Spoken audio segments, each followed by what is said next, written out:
Hi everyone, welcome back to Sri Sai tutorial. ఈరోజు మనము తెలుగు మెథడాలజీకి చెందినటువంటి 10వ లైవ్ టెస్ట్ని కండక్ట్ చేసుకోబోతున్నాం. ఇందులో భాగంగా చాలా ముఖ్యమైనటువంటి బోధనా పద్ధతులపైన ఈరోజు లైవ్ టెస్ట్ అనేది ఉంటుంది. అదేవిధంగా మన శ్రీ సాయి ట్యుటోరియల్ ద్వారా నిర్వహించేటువంటి ఫ్రీ మరియు క్వాలిటీ లైవ్ టెస్ట్లకు సంబంధించినటువంటి సిలబస్ని ఒకరోజు ముందుగానే తెలుసుకోవాలి అనుకుంటే కనుక ఈ వీడియో క్రింద ఉన్నటువంటి టైటిల్ని క్లిక్ చేయగానే మన గ్రూప్స్ యొక్క లింక్స్ అనేవి వస్తాయి. అందులో జాయిన్ చేసి లైవ్ టెస్ట్లకు సంబంధించినటువంటి సిలబస్ని ఒకరోజు ముందుగానే తెలుసుకోండి. ఎవరైనా కొత్తగా మన ఛానల్ని చూస్తూ ఉన్నట్లయితే రెడ్ కలర్లో ఉన్నటువంటి సబ్స్క్రైబ్ బటన్ క్లిక్ చేసుకొని సబ్స్క్రైబ్ చేసుకోండి. పక్కన ఉన్నటువంటి all notification bell icon click చేయడం ద్వారా నేను చేసేటువంటి ప్రతి వీడియో మీకు నోటిఫికేషన్ రూపంలో వస్తుంది, గమనించాలి. ఇక లేట్ చేయకుండా లైవ్ టెస్ట్లోకి వెళ్ళిపోదాం. ఈరోజు లైవ్ టెస్ట్లో భాగంగా మన మొదటి క్వశ్చన్, శిశు కేంద్రీకృత విద్యకు గుణాత్మక విద్యకు ప్రాధాన్యతనిస్తూ కృత్యాధార బోధనను ప్రాథమిక తరగతుల్లో ప్రవేశపెట్టాలని సూచించింది ఎవరు? ఆప్షన్ 1 ఎన్సిఎఫ్ 2005, ఆప్షన్ 2 జాతీయ విద్యా విధానం 1986, option 3 Mudaliar commission, option 4 Kothari commission. ఇక్కడ క్వశ్చన్ని బట్టి 5 నుంచి 10 సెకండ్ల సమయం అనేది మీకు ఉంటుంది. ఆలోపు ఫాస్ట్గా మీ యొక్క సరి అయినటువంటి సమాధానాన్ని కామెంట్ చేస్తూ ఉండాలి. ఈ లైవ్ టెస్ట్ అనేది కంప్లీట్ అయిపోయిన తర్వాత చూస్తున్న వాళ్ళంతా కూడా వీడియోని పాజ్ చేసేసుకొని మీ యొక్క ఎగ్జామ్ని అటెంప్ట్ చేయగలరు. ఇక్కడ దీని యొక్క సరి అయినటువంటి సమాధానం ఆప్షన్ 2 జాతీయ విద్యా విధానం 1986 సూచన మేరకు ప్రాథమిక తరగతుల్లో కృత్యాధార బోధనను ప్రవేశపెట్టడం జరిగింది. తర్వాత రెండవ క్వశ్చన్, క్రింది వాటిలో సరైనవి ఏవి? స్టేట్మెంట్ 1 విద్యార్థుల్లో అంతర్గతంగా దాగి ఉన్నటువంటి శక్తులను వెలికి తీసి వారికి వారే చేయడం ద్వారా నైపుణ్యాలు పెంపొందించబడేటువంటి పద్ధతి కృత్యాధార పద్ధతి. స్టేట్మెంట్ 2 డేవిడ్ ఆర్స్ఫర్డ్ సీల్బాగ్ పాఠశాలను స్థాపించి అందులో ఈ పద్ధతిని మొదటిసారిగా ప్రవేశపెట్టాడు. ఇక్కడ సరైనవి ఏవి అనడం జరిగింది. ఆప్షన్ 1 1, 2, ఆప్షన్ 2 1 మాత్రమే, ఆప్షన్ 3 2 మాత్రమే, ఆప్షన్ 4 ఏది కాదు.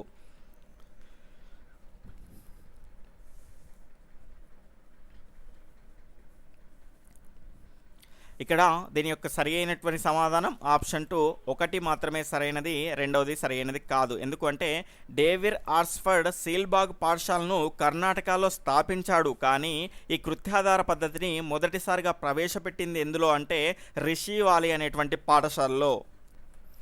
తర్వాత మూడవ క్వశ్చన్, కృత్యాధార బోధన ద్వారా మన ఉమ్మడి రాష్ట్రంలో వచ్చినటువంటి ప్రాజెక్టు ఏది? ఆప్షన్ 1 ఓబీబీ, ఆప్షన్ 2 అపెప్, ఆప్షన్ 3 1 and 2, ఆప్షన్ 4 ఏది కాదు.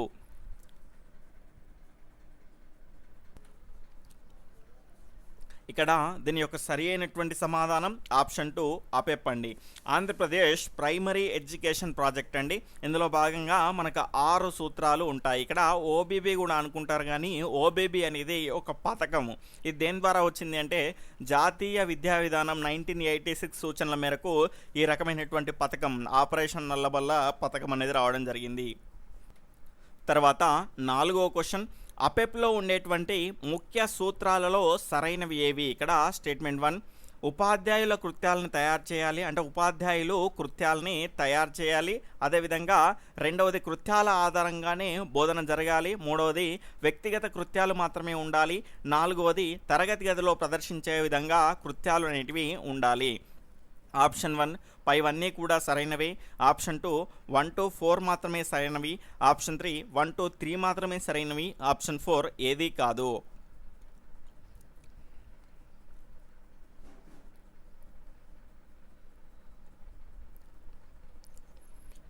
ఇక్కడ దీని యొక్క సరైనటువంటి సమాధానం ఆప్షన్ 2 1 to 4 మాత్రమే సరైనది. మూడోది ఎందుకు సరికాదు అంటే వ్యక్తిగత కృత్యాలు మాత్రమే అన్నామండి. వ్యక్తిగత కృత్యాలు మాత్రమే కాదు, సామూహిక కృత్యాలు అదేవిధంగా జట్టు తరగతి కృత్యాలు కూడా ఉండాలి. తర్వాత ఐదవ క్వశ్చన్, ఒక గంట కాలంలో 20 నిమిషాలు ఒక్కో తరగతికి ప్రత్యక్ష బోధనకు, మిగతా సమయం మానిటర్ లేదా స్వయం అభ్యసనాన్ని జరిపించే విధంగా చూడమనేది ఇందులో భాగంగా ఉంటుంది. ఆప్షన్ 1 పర్యవేక్షణాత్మక అధ్యయనం, ఆప్షన్ 2 స్వయం అభ్యసన పద్ధతి, ఆప్షన్ 3 నియోజన పద్ధతి, ఆప్షన్ 4 బహుళ తరగతి పద్ధతి.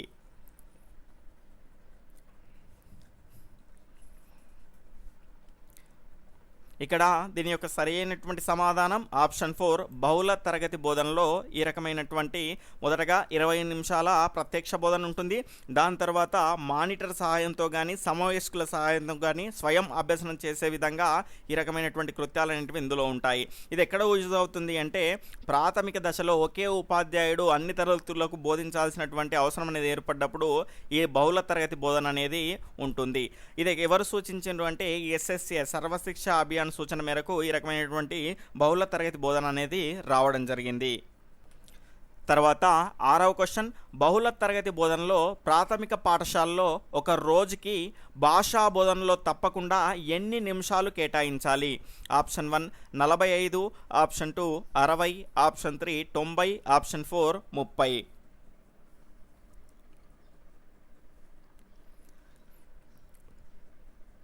ఇక్కడ దీని యొక్క సరి అయినటువంటి సమాధానం ఆప్షన్ 3 90 అండి. ఇక్కడ చూసుకుంటే ఈ రకమైనటువంటి 90 నిమిషాల్లో కనుక చూసుకుంటే మొదటగా 45 నిమిషాలు కనుక చూసుకుంటే బోధనకు, అదేవిధంగా 45 నిమిషాలు ఏం చేయాలి అంటే మిగిలినటువంటి కృత్యాలకు ఇవ్వాలి. తర్వాత 7వ క్వశ్చన్, బహుళ తరగతి బోధనలో ఒక రోజుకు కేటాయించినటువంటి సమయాల్లో సరికానిది ఏది? ఇక్కడ ఆప్షన్ 1 భాషా బోధనకు 90 నిమిషాలు, ఆప్షన్ 2 పరిసరాల విజ్ఞానంకు 45 నిమిషాలు, ఆప్షన్ 3 సమూహ జట్టు క్రీడలకు 60 నిమిషాలు, ఆప్షన్ 4 ఆరోగ్యము మరియు వ్యాయామానికి 30 నిమిషాలు, అదేవిధంగా విరామ సమయానికి 20, అదేవిధంగా ప్రార్థనకు 10 నిమిషాలు కేటాయించాలి. ఫాస్ట్గా మీ యొక్క సరి అయినటువంటి సమాధానాన్ని కామెంట్ చేయండి. అదేవిధంగా ఇంకెవరైనా వీడియోని లైక్ చేయని వాళ్ళు ఉంటే తప్పకుండా లైక్ చేయగలరు. ఇక్కడ దీని యొక్క రైట్ ఆన్సర్ ఆప్షన్ 2 పరిసరాల విజ్ఞానం 45 నిమిషాలండి. పరిసరాల విజ్ఞానం 1 మరియు 2కు 45 నిమిషాలు కాదండి, 60 నిమిషాలు కేటాయించాల్సి ఉంటుంది. అదేవిధంగా గణితానికి కూడా 60 నిమిషాలు కేటాయించాల్సి ఉంటుంది. అదేవిధంగా సహపాఠ్య కార్యక్రమాలు ఉంటాయి కదా, వాటికి 30 నిమిషాలు కేటాయించడం జరుగుతుంది. మిగిలినవన్నీ కూడా ఇవన్నీ కరెక్టు.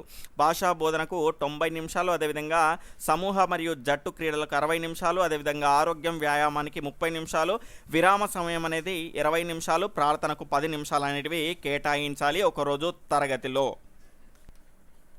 తర్వాత 8వ క్వశ్చన్, రెమిడియల్ టీచింగ్కు ఇది మార్గాన్ని చూపిస్తుంది. ఆప్షన్ 1 పర్యవేక్షణాత్మక అధ్యయనం, ఆప్షన్ 2 స్వయం అభ్యసన పద్ధతి, ఆప్షన్ 3 నియోజన పద్ధతి, ఆప్షన్ 4 బహుళ తరగతి బోధన.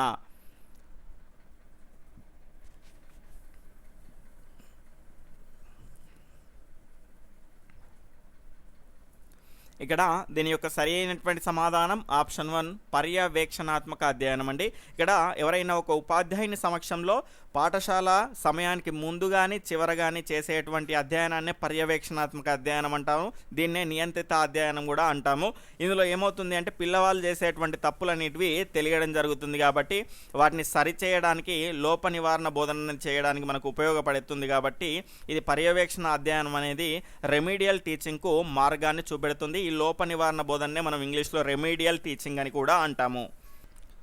తర్వాత 9వ క్వశ్చన్, క్రింది వాటిలో సరైనవి ఏవి? ఇక్కడ స్టేట్మెంట్ 1 కార్యసాధక నిబంధన సిద్ధాంతం ఆధారంగా కార్యక్రమయుత బోధన ప్రతిపాదించడం జరిగింది. స్టేట్మెంట్ 2 బోధించే అంశాన్ని చిన్న చిన్న ఉప అంశాలుగా విడగొట్టి చిత్రాల రూపంలోకి మార్చి బోధించడాన్ని కార్యక్రమత బోధన అంటారు. ఆప్షన్ 1 1, 2 సరైనవే, ఆప్షన్ 2 1 మాత్రమే సరైనవి, ఆప్షన్ 3 2 మాత్రమే సరైనవి, ఆప్షన్ 4 ఏది కాదు.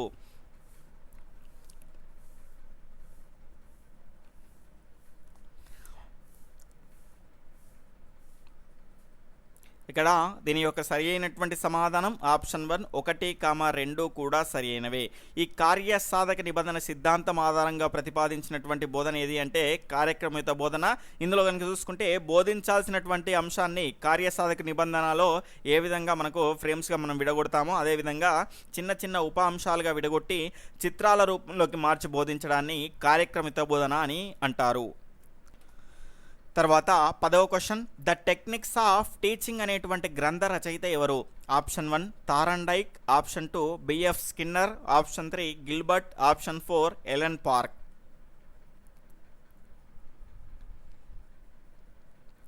ఇక్కడ దీని యొక్క సరైనటువంటి సమాధానం ఆప్షన్ 2 బిఎఫ్ స్కిన్నర్ అండి. ఈయన రాసినటువంటి గ్రంథం ఏంటి అంటే ద టెక్నిక్స్ ఆఫ్ టీచింగ్. అదేవిధంగా కార్యక్రమత బోధన సిద్ధాంతాన్ని ప్రతిపాదించింది ఎవరు అంటే బిఎఫ్ స్కిన్నర్. తర్వాత 11వ క్వశ్చన్, క్రింది వాటిలో సరైనవి ఏవి? ఇక్కడ స్టేట్మెంట్ 1 కార్యక్రమిత బోధన 2 రకాలు. స్టేట్మెంట్ 2 అందులో ఒకటి రేఖీయ కార్యక్రమం, రెండవది శాఖీయ కార్యక్రమం. ఆప్షన్ 1 1, 2, ఆప్షన్ 2 1 మాత్రమే, ఆప్షన్ 3 2 మాత్రమే, ఆప్షన్ 4 ఏది కాదు.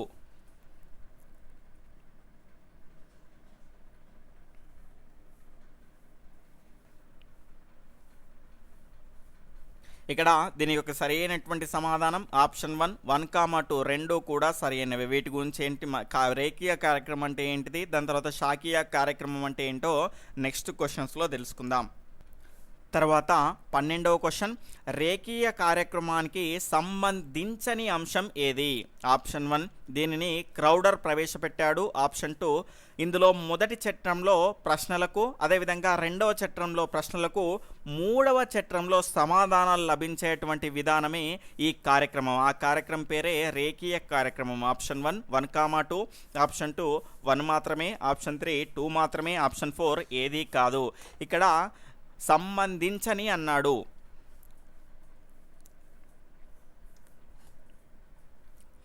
ఇక్కడ దీని యొక్క సరి అయినటువంటి సమాధానం ఆప్షన్ 2 1 మాత్రమే సరి అయినది.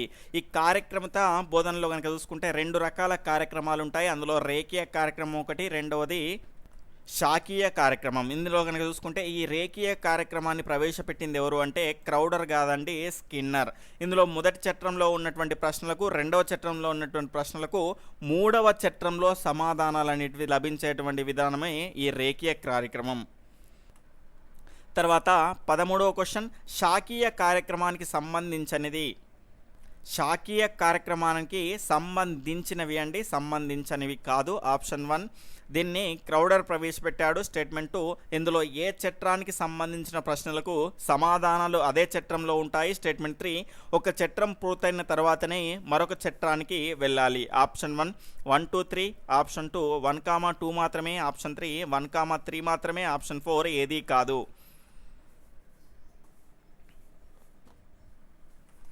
ఇక్కడ దీని యొక్క సరి అయినటువంటి సమాధానం ఆప్షన్ 1 1, 2, 3 మూడు కూడా సరి అయినవే. దీన్ని ప్రతిపాదించింది ఎవరు అంటే క్రౌడర్. ఇందులో ఏ చట్రానికి సంబంధించినటువంటి ప్రశ్నలకు అందులోనే సమాధానాలు అనేవి దొరుకుతాయి. ఒక చట్రం పూర్తయిన తర్వాతనే ఇంకో చట్రానికి వెళ్లాల్సి ఉంటుంది ఈ శాఖీయ కార్యక్రమంలో. తర్వాత 14వ క్వశ్చన్, సేకరణలు, నూతన పదాలకు అర్థాలను తెలుసుకోవడం, ప్రయోగాలు చేయడం అనేవి ఏ కృత్యాలకు సంబంధించినవి? ఆప్షన్ 1 నిర్మాణాత్మక కృత్యాలు, ఆప్షన్ 2 శోధనా కృత్యాలు, ఆప్షన్ 3 ప్రదర్శనా కృత్యాలు, ఆప్షన్ 4 పైవన్నీ.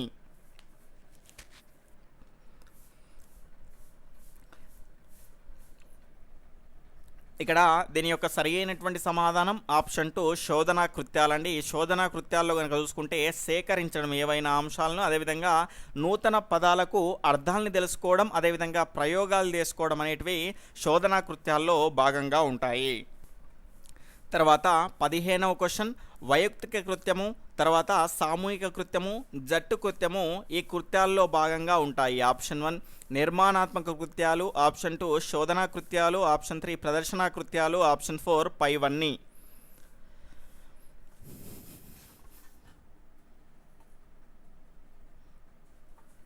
ఇక్కడ దీని యొక్క సరి అయినటువంటి సమాధానం ఆప్షన్ 3 ప్రదర్శనా కృత్యాలండి. ఈ ప్రదర్శనా కృత్యాల్లో కనుక చూసుకుంటే కృత్యాలు అంటే సింగిల్గా ఒకే విద్యార్థికి ఇచ్చారనుకోండి అవి వైయక్తిక కృత్యాలు, అదేవిధంగా చాలామందికి ఇచ్చారనుకోండి సామూహిక కృత్యాలు, కొంతమందిని కలిపి జట్టుగా చేసి ఇచ్చారనుకోండి అవేంటి అంటే జట్టు కృత్యాలు. ఇవన్నీ కూడా ఎందులో భాగంగా ఉంటాయి అంటే ప్రదర్శనా కృత్యాల్లో భాగంగా ఉంటాయి. మిగిలినటువంటి కృత్యం ఏంటి అంటే నిర్మాణాత్మక కృత్యం అండి. ఇందులో కనుక చూసుకుంటే నమూనాలు, మాదిరిలు తయారు చేయించడం, అదేవిధంగా క్షేత్ర పర్యటన ద్వారా తాను అనుభవించినటువంటి విషయాలను రాయించడం అనేటివి ఈ నిర్మాణాత్మక కృత్యాల్లో ఉంటాయి. తర్వాత 16వ క్వశ్చన్, ఒక నిర్దిష్ట కాలంలో భాష యొక్క స్వరూప స్వభావాలు తెలియజేసేది ఏది? ఆప్షన్ 1 చారిత్రాత్మక వ్యాకరణం, ఆప్షన్ 2 వర్ణనాత్మక వ్యాకరణం, ఆప్షన్ 3 తులనాత్మక వ్యాకరణం, ఆప్షన్ 4 ఏదీ కాదు.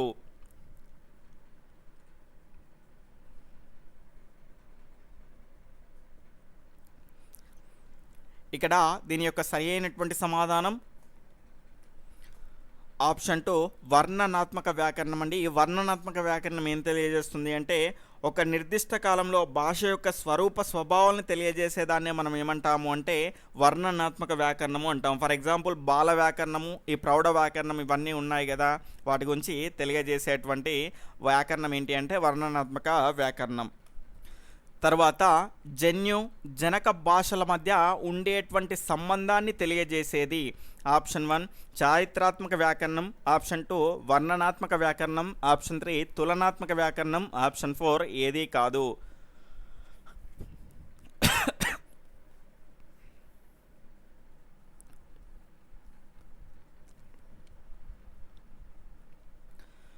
ఇక్కడ దీని యొక్క సరైనటువంటి సమాధానం ఆప్షన్ 3 తులనాత్మక వ్యాకరణం. జన్యు జనక భాషల మధ్య ఉండేటువంటి సంబంధం. ఫర్ ఎగ్జాంపుల్ ఇప్పుడు తెలుగు భాషకు ఇతరంగా ఉన్నటువంటి దక్షిణ భారతదేశాలకు సంబంధించినటువంటి ద్రావిడ భాషలకు ఉన్నటువంటి సంబంధాన్ని తెలియజేసింది అనుకోండి, దాన్ని ఏమంటారు అంటే తులనాత్మక వ్యాకరణం అంటారు.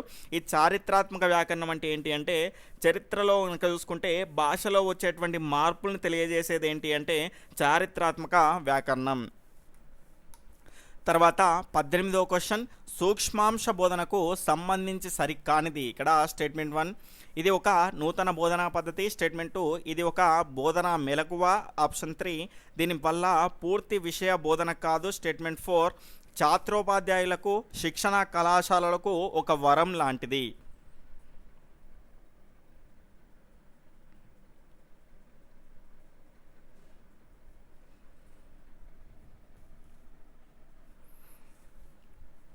ఇక్కడ దీని యొక్క రైట్ ఆన్సర్ ఆప్షన్ 1 అండి. ఇది ఒక నూతన బోధనా పద్ధతి కాదండి, ఇది ఒక బోధన మెలకువ మాత్రమే. దీనివల్ల పూర్తి విషయం అనేది బోధన కాదు. ఎందుకు అంటే ఏదైనా ఒక చిన్న విషయాన్ని తీసుకొని చాలా తక్కువ సమయంలో బోధించేటువంటి పద్ధతే సూక్ష్మాంశ బోధన. కాబట్టి పూర్తి విషయం అనేది విద్యార్థులకు అందజేయడం విద్యార్థులకు సంబంధించింది కానే కాదు, ఇది మనకు ఛాత్రోపాధ్యాయులకు సంబంధించినటువంటి సూక్ష్మాంశ బోధన. ఇది ఛాత్రోపాధ్యాయులకు శిక్షణ కళాశాలలకు ఒక వరం అండి. ఎందుకంటే సభాకంపము ఏ విధంగా బోధించాలనేటువంటి విషయాలు మనకు తెలుస్తాయి కాబట్టి ఇది ఒక వరంగా చెప్పుకోవచ్చు. తర్వాత 19వ క్వశ్చన్ సూక్ష్మాంశ బోధన అనేటువంటి భావనను ఏ సంవత్సరంలో రూపొందించారు? Option 1 1961, option 2 1963, option 3 1962, option 4 1965.